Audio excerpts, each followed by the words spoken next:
Hi there, YouTube. So, a vocabulary, also known as a lexicon, is a set of words, typically the set in a language, or the set known to an individual. The word vocabulary originated from the Latin vocabulum, meaning a word name, common name. It forms an essential component of language and communication, helping convey thoughts, ideas, emotions, and information. Sorry. Vocabulary can be oral, written, signed, and can be categorized into two main types: active vocabulary, words one uses regularly, and passive vocabulary, words one recognizes but does not use often.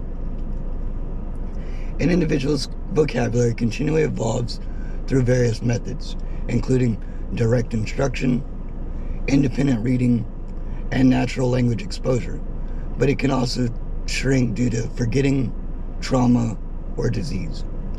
Furthermore, vocabulary is a significant focus of study across various disciplines, like linguistics, education, psychology, and artificial intelligence. Vocabulary is not limited to a single word. It also encompasses multi-word units known as colloquialisms, idioms, and other types of phraseology. Acquiring an adequate vocabulary is one of the largest challenges in learning a second language.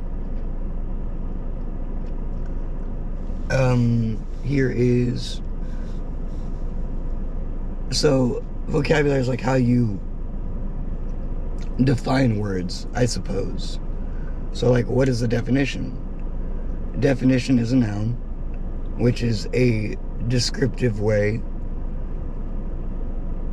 of explaining something. Let me look up what a noun is, actually.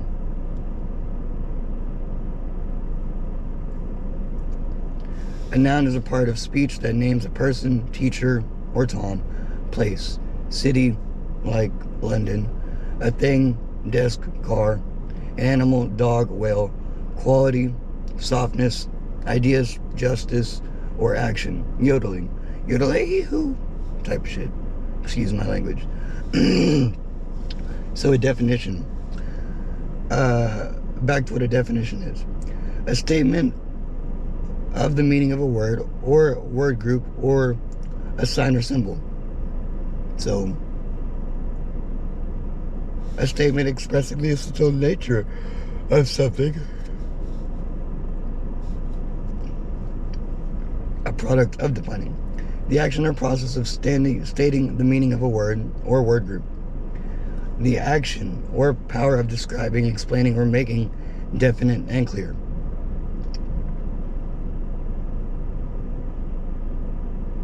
Clarity of visual presentation. Clarity, especially of musical sound, in reproduction. A sharp demarcation of outlines or limits. So that's what a definition is. So vocabulary is like words, and then definitions are what the words mean.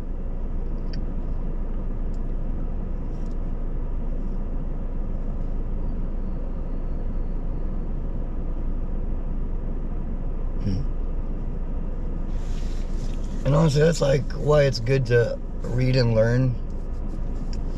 It's because the more that you read and learn, you're able to explain what the world actually is. And if you have vocabulary, what am I trying to say? Like, if you use words that are not very conscious, or you use words that attack another person, like, your vocabulary is poor. Really, your quality of consciousness is poor. Because in reality, like, conscience is what creates the human being. Being aware of how you speak, think, act, feel, talk, about other people. Because, like, in reality, it's not just you. You're along with everyone else in the world. In the world along with everyone else. Like, what am I trying to say? The world is made up of individuals. And each individual is a person, place, or thing. They're the vocabulary. Like, really, whenever you get down to it, there's letters. And every person is like a letter. Honestly, the cool thing is, look up what your name means. Brendan means prince. And so I feel like I am the king. But honestly, it's all about how you treat yourself and really how you treat others. It's like, if you see another person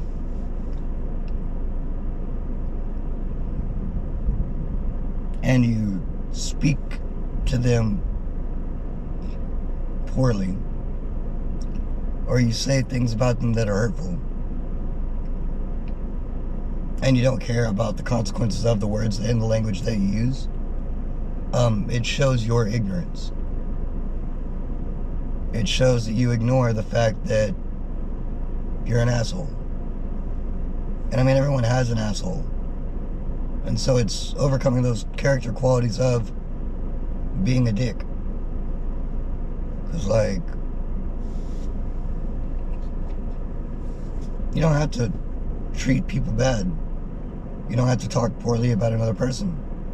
And really, like, it comes down to what you think about yourself. And really how you treat yourself. Because honestly, the world that we see before us, it's constantly changing. It's always changing. Like, whenever you interact with someone, that changes your character. That changes the quality of your thoughts. Like, having a conversation with another person really expands your capabilities and how you see the world. And it's good to talk to others and have a discourse, a back and forth communication about the qualities that are internally inside the human being. Like, there's a lot of political negativity in the world. Really, people using rhetoric. That's the art of persuasion. Using rhetoric to get you to see another person in a negative light. And, like,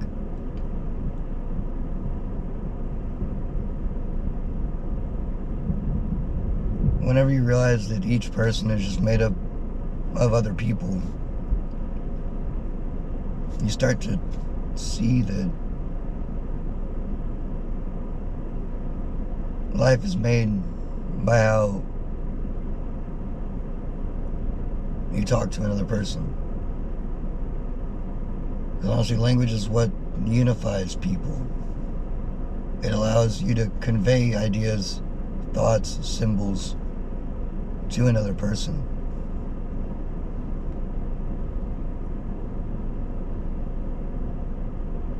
And the more that you come at life with compassion, understanding that life is hard for the individual, you realize that you should just treat people with respect. And it's sad whenever people use low vocabulary or they speak with rhetoric. And that's the art of persuasion, to make you see other people in a negative way. But honestly, people aren't bad. They're not evil. Like, it's how you choose to cut them out of your life. And honestly, it's that back and forth, like, conversation that allows you to expand your mind. And if you can't talk to people because they're angry, or because they believe that you have different political views, or that you're not going to see eye to eye, it's sad, honestly. It really is. because you don't know if you would see eye to eye. And having certain beliefs about the world, like honestly, I don't know, what is a republic and what is a and what is a democracy?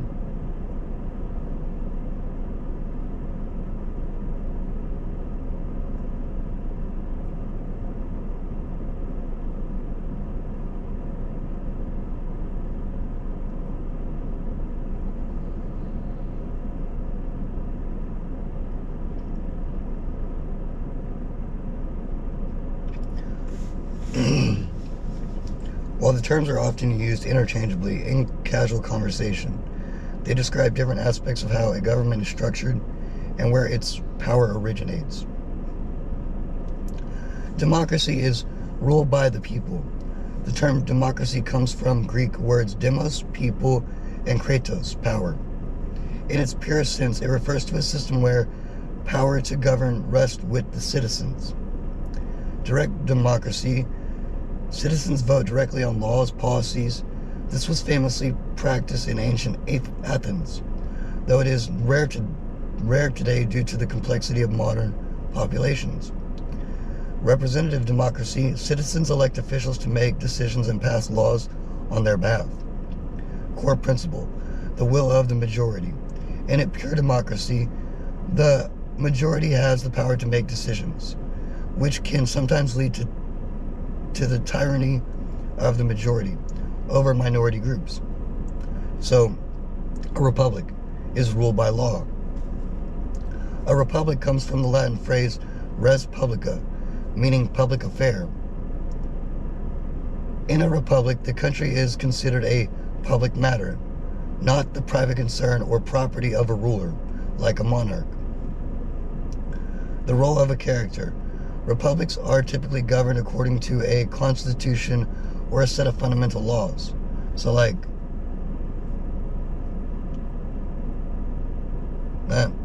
protection of rights. The primary function of the law in a republic is to protect the rights of the individual and the minority from being overridden by the majority. The head of state. Unlike a monarch, the head of a state in a republic, usually a president, is not a hereditary ruler and is generally subject to the same laws as citizens. So the modern synthesis, democratic republics. Most modern nations, including the United States, are federal constitution representative republics. This means they are democratic because the people exercise power by voting. They are republics because the government is limited by a constitution and laws designed to protect individual rights from being voted away by a 51% majority. In this framework, the democratic process is the method used to select leaders, while the republican structure provides the boundaries within which those leaders must operate.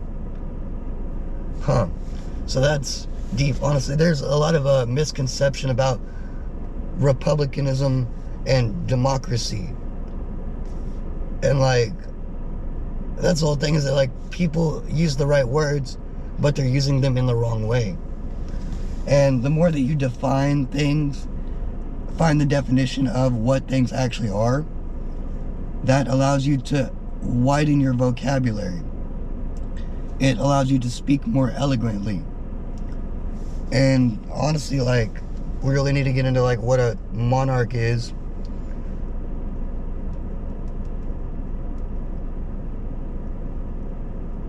Really, I want to ask it, how does vocabulary relate to this?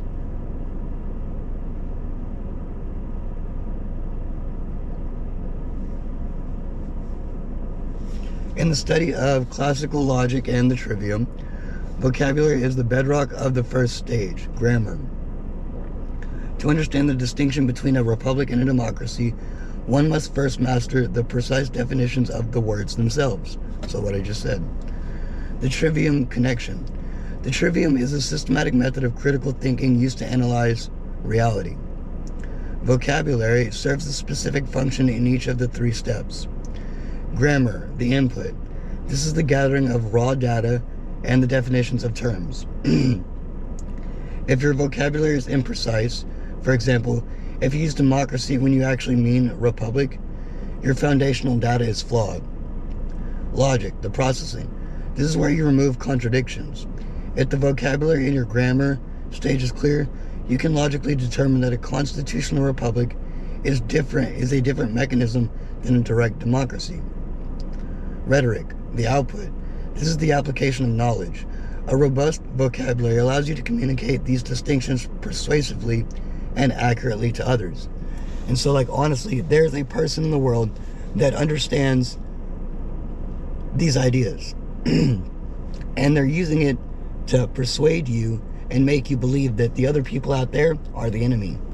When in reality, your positionality on positioning them as the enemy is what makes people evil. Because people just want to be loved. It's time for me to go to work. They just want to be understood. And the more that you come with a compassionate heart towards another individual, you realize that everyone is just struggling and trying to survive and understand how to treat other people. And the more that you treat other people with a kind, compassionate nature, the better that that's received, the better that's given back to you. Because honestly, if you believe that everyone is just out to get you, that's paranoia, that's delusion. And no one's gonna take anything from you. It's all about if you give it away. And that's the funny thing about it, is that the more that you educate yourself and try to understand the world through writing, through people's notes, through symbology, the better that you understand that you can't just make reality what you want it to be. I mean, you can, but it hurts you and other people. Because honestly, if you just say ignorant things all the time that have no basis of knowledge behind them,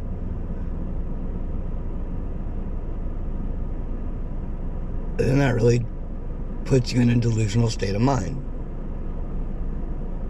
which is kind of crazy. So the precision of language.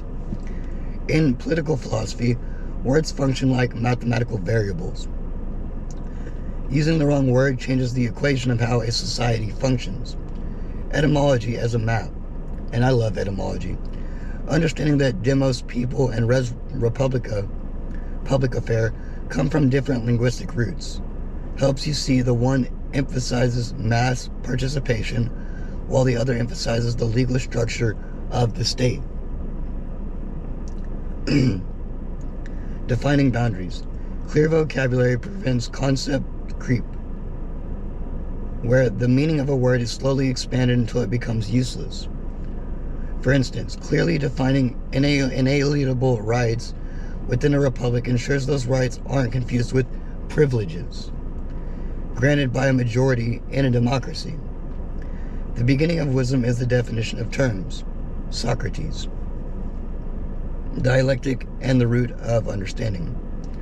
Much like your interest in the root of pi, which requires looking beneath the surface of a decimal to find a fundamental constant, vocabulary allows for a dialectic approach to learning by asking, what exactly does this word mean?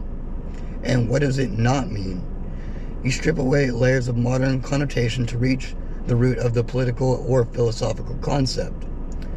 Without a precise vocabulary, the distinction between the will of the people and the rule of the law become blurred, making it difficult to analyze how a government actually operates or should operate. Does this connection... So, honestly, I want to know what a monarch is. And what was that other thing?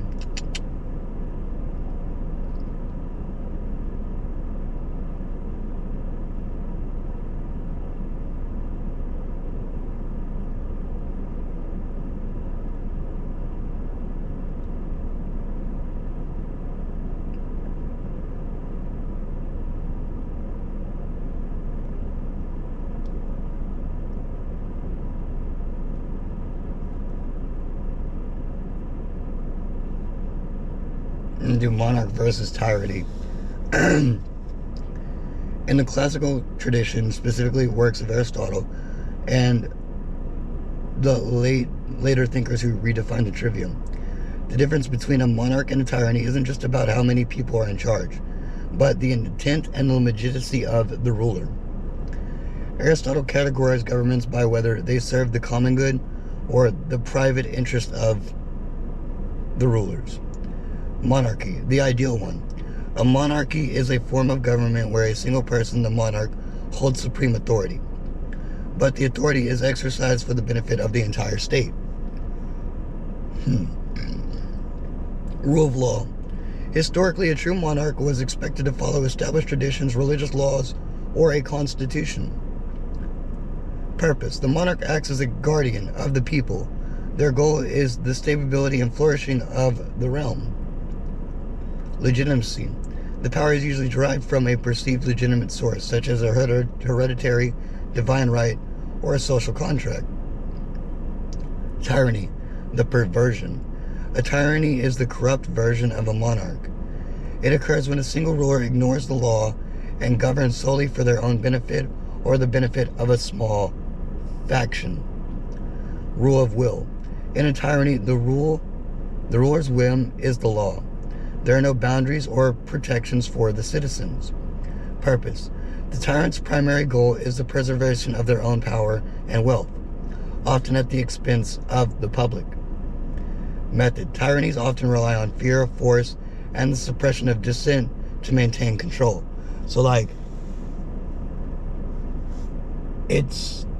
what is dissent?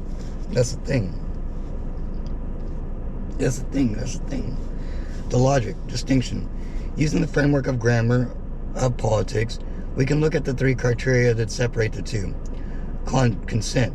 Monarch often involves some level of social acceptance or historical legitimacy. Tyranny is typically seized or maintained through coercion. Object. The object of the monarch is res publica, the public affair. The object of tyranny is res privata, the private affair. Constraint. A monarch is a servant to the law or a higher moral code.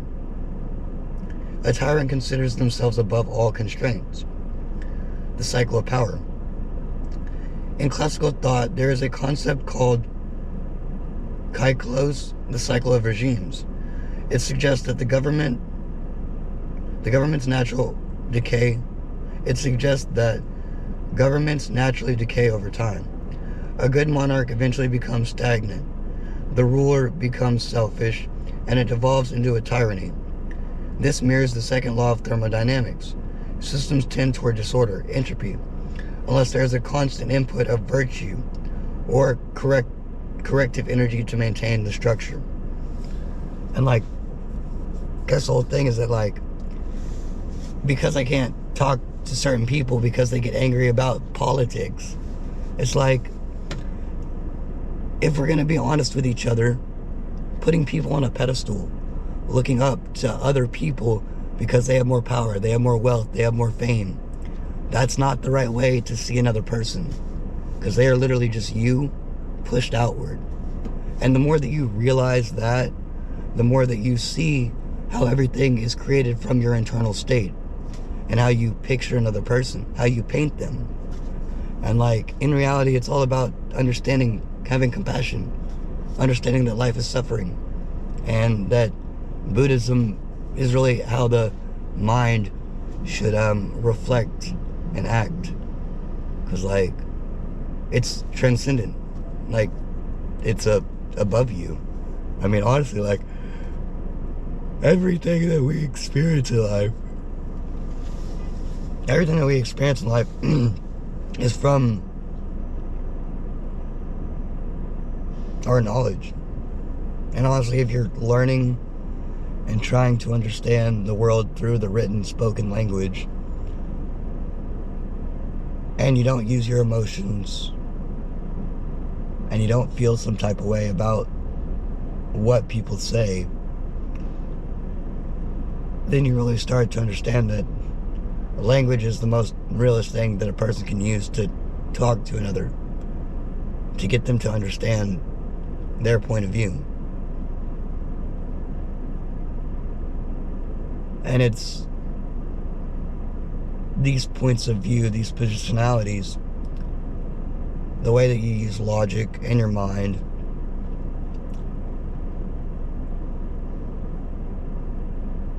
that really affects people's spirit.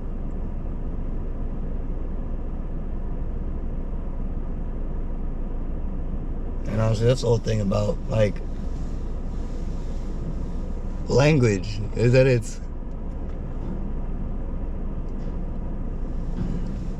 absolutely beautiful if you use it correctly. Because honestly, there's a freedom of speech, and you can speak how you want, but it's about virtue. And speaking in truth. Because honestly, a lot of people in the world aren't true.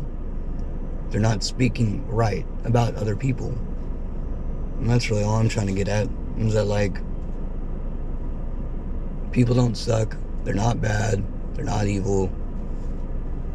Like, and the more you understand that they're not what you say they are, it changes your perception of them. Because honestly, it's not how you paint them, it's how you truly see them. It's how they actually are. And that's what has to do with the essence in God. Is that, like, a lot of people want to believe that they're Christian. They want to believe that they have the truth. But at the same time, like, every religion tries to get you to believe in their sliver of the world.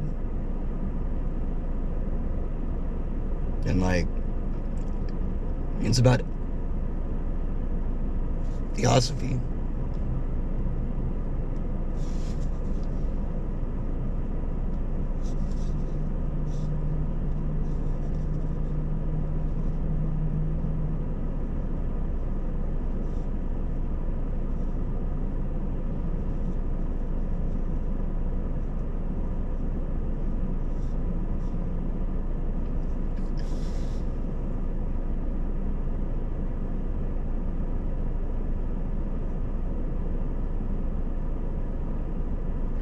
Theosophy is a complex, esoteric philosophy that seeks to bridge the gap between science, religion, and philosophy.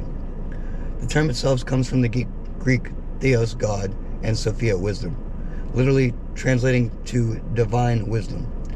In the context of the logical and classical frameworks you've been exploring, theosophy functions as a synthesis of Eastern and Western thought, aiming to uncover the root truths underlying all human belief. The modern movement, Balatsky. While theosophy has existed as a general term since antiquity, it is most commonly associated with the Theosophical Society, founded in 1875 by Helena Blavatsky. Her work, particularly The Secret Doctrine, posits that there is a perennial philosophy, a single ancient truth from which all world religions have branched out. And honestly, like, I love that book. And actually, it's like a set of books. But it's cool. It really is cool. It's some good things. Theosophy. The core pillars of theosophical thought. Theosophy relies on a rigorous, almost mathematical structure of the universe. Universal unity. Everything in the cosmos is a part of a single, impersonal divine principle. This mirrors the concept of set theory. In a metaphysical sense, everything that exists is a subset of a single infinite universal set. The cyclical nature, much like the laws of thermodynamics or the cycles of regimes, Calicos. Theosophy teaches that Kyklos. I don't know how to say that. I don't think I'm saying that right. Anyway, Theosophy teaches that the universe undergoes eternal cycles of manifestation and dissolution. And that's what Buddhism teaches. It said it's a Mahavantara.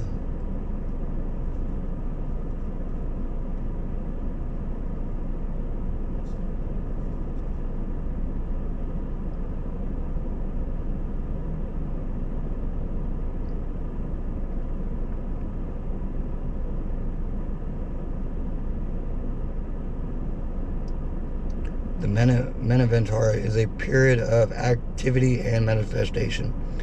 It is the day in the life of the universe, contrasted with its night. The word is a compound of a Sanskrit Manu, the power, the progenitor of humanity, and Anatara, between or interval. Literally, it is the period of Manu. Manavantara, a period of manifestation where worlds are born, life evolves, and consciousness gains experience. Paralaya, the opposite of the Manvantara. This is a period of cosmic rest or dissolution, where everything returns to a latent subjective state. The logic of cosmic cycles. Theosophy uses these terms to describe the great breadth of the universe, an eternal rhythm of expansion and contraction. This mirrors the principles of thermodynamics you've explored. Energy moves outward, complexity increases, and the many emerge from the one. Contraction, paralaya. Energy returns to the source, and the many are reabsorbed into the one. If we look at the quadrivium, this is essentially the arithmetic of the soul.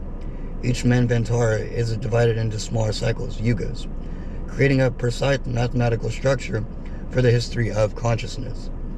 The sevenfold structure. According to Blavatsky's The Secret Doctrine, we are currently in the fourth round of a specific Manvantara. Each Manvantara is governed by a different Manu, who acts as the seed or blueprint for the humanity of that era. Wow, that's cool. This suggests that reality is not a random sequence of events, but a highly structured logical progression, a dialectic between spirit and matter. It's that back and forth conversation that I was talking about. Like, in reality, people that are trying to get you to believe in their religion, like, you have to explore religion. You don't just believe in it.